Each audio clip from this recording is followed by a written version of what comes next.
Time for tonight's rewrite.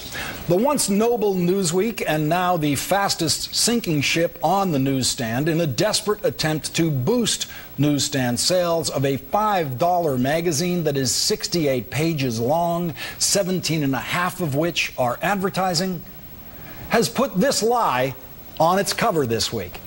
Sarah Palin's lie, quote, "I can win," goes uncontested in Newsweek's lengthy, adoring profile. She is echoing Donald Trump's loony mantra, "I could win," which he became even more insistent about after he ended his fake presidential campaign.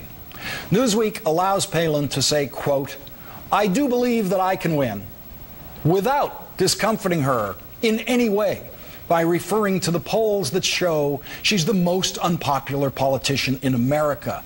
Nor does Newsweek think it is in any way helpful to your understanding of the Palin phenomenon today to know that she is the most unpopular politician in Alaska, with only 39% approval rating.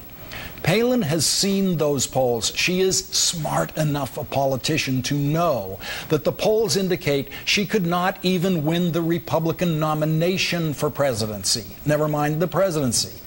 So she knows she's lying when she says, "I can win." But the only Palin poll that the Newsweek article refers to is the 80% approval she had in Alaska before John McCain chose her as his running mate. In other words, before she actually became the national political performance artist now known as Sarah Palin. Newsweek does everything it can to make the madness of Sarah Palin seem reasonable. Consider this paragraph explaining why Palin did the unthinkable and quit her governorship halfway through her term. After the 2008 election, Palin tried to do something that hadn't been done in 20 years, return to the governor's chair after defeat on a national ticket. Michael Dukakis was the last to manage it in 1988. Former Democratic allies now treated her like the opposition, and disaffected Republicans were not inclined to come to the rescue. Political opponents bombarded her administration with ethics complaints, and though all were ultimately dismissed or settled without finding of wrongdoing, Palin lost her motivation to stay in the job and fight.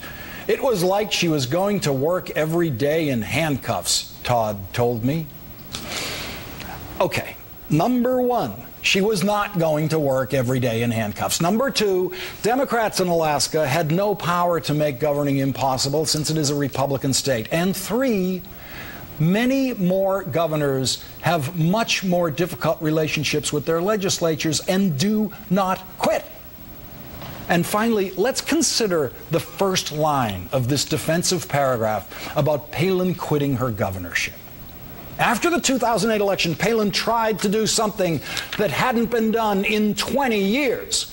Return to the governor's chair after defeat on a national ticket. Michael Dukakis was the last to manage it in 1988.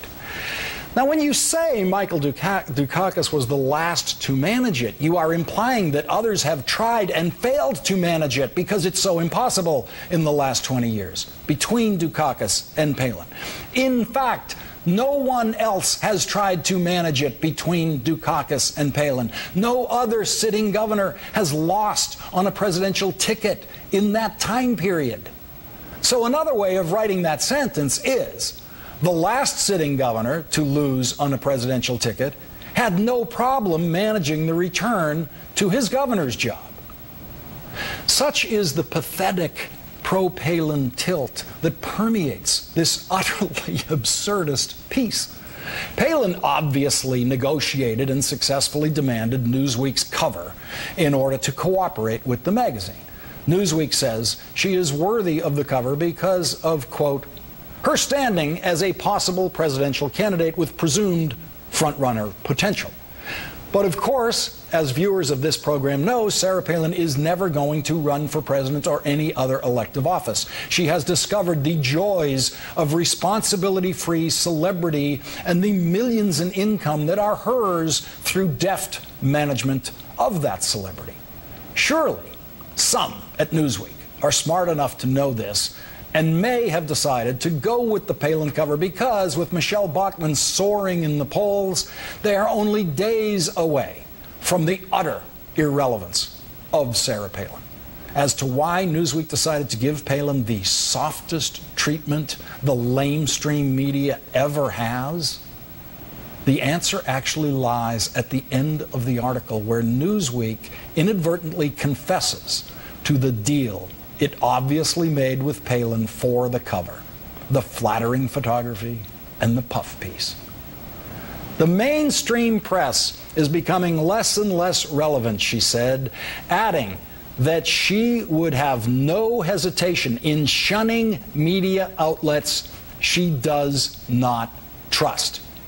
I would say no to those who have lied about me. There is no need to reward bad behavior. I've learned, once bitten, twice shy. I have learned. There's Newsweek telling you that she would have no hesitation in shunning media outlets she does not trust. That means Newsweek had to make promises to her to get her trust. I have specifically avoided mention of the author of the Newsweek piece because he has done good work in the past, and he surely will again, and should not be known for this love letter to Sarah Palin. We've all done things for money. This week, it was his turn.